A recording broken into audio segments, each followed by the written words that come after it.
Hi, I'm David Daniels of Chick Publications. In 1984 to 87, I was a student at Fuller Theological Seminary. I only have one picture of the place pretty much. That's my graduation picture. There I am right there from 1987. In 1985, my first year of Bible college, I was taking a New Testament introduction class. We were all in a basement crowded together. It felt like it was 200 of us all there. And the professor stood up at a podium in the front, and we all had to read from our official Nestle's UBS Greek text here with the Revised Standard Version here. And he was reading in Luke and talking about the authorship of Luke and Acts. He's reading in Luke 1 to 4. In there, it says, I'd rather read it in a real Bible now. For as much as many have taken in hand to set forth in order a declaration of those things which are most surely believed among us, even as they delivered them unto us, which from the beginning were eyewitnesses and ministers of the word, it seemed good to me also, having had perfect understanding of all things from the very first, to write unto thee in order, most excellent Theophilus. You need to know something about Luke and a little bit about myself.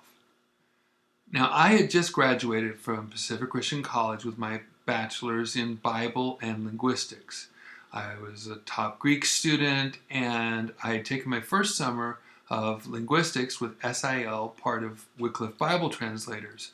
I didn't really expect that I was going to get a whole lot of new information from this class. I knew something about Luke. Luke himself was an incredible historian. In fact, most of the New Testament is dated by that incredibly accurate information that God helped Luke to obtain when he researched Luke and Acts. Those we and us parts of the book of Acts are where Luke was with Paul and he was there seeing these things happen. And in the Gospel of Luke, he was interviewing eyewitnesses. He was able to tell you when kings reigned, when governors reigned, the specific terminology used at a period of time, sometimes a very limited one, as we found out when we proved these things with archaeology. He also had correct nautical terms. You can literally understand the New Testament dates from Luke and Acts. But amazing thing, my professor did not want us to believe that Luke wrote those books. He had a hidden agenda. He wanted us to disbelieve that God inspired Luke to write these things and wanted us to disbelieve that Luke wrote Luke or Acts. And he did it in a sneaky way by pulling out some hidden nuggets of the Greek. So in here it says the words from the beginning, when he says, as it says in a real Bible, even as they delivered them unto us, which from the beginning were eyewitnesses, the apostles, Mary, Simeon, all these people were eyewitnesses going back to the beginning. Of what? John's ministry. He instead took the words in Greek, two words, aparche, and related them to totally unrelated words, an unrelated phrase, enarche. In John 1:1, enarche in hologos. In the beginning was the Word, meaning before time.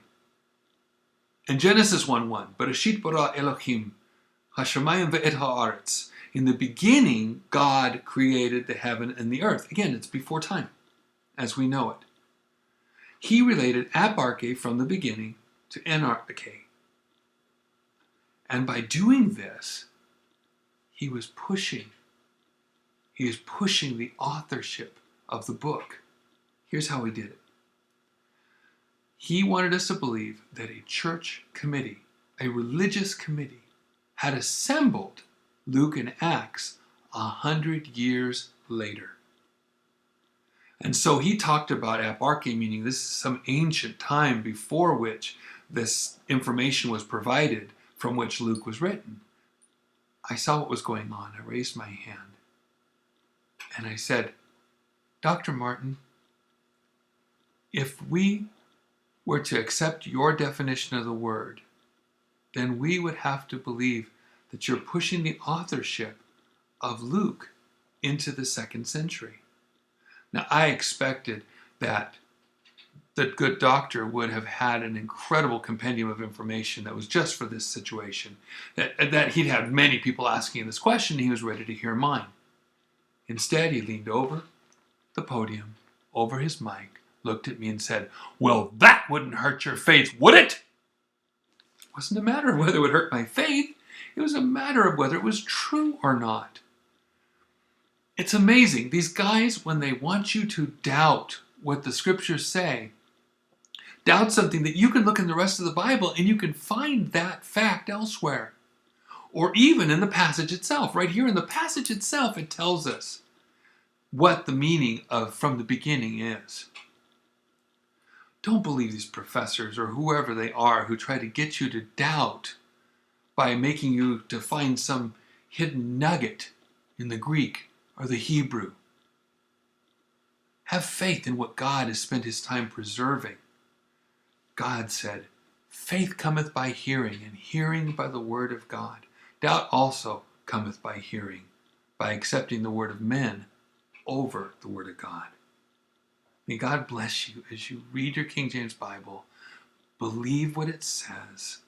Prayerfully trust him and grow in your faith, not your doubt. Have a wonderful day.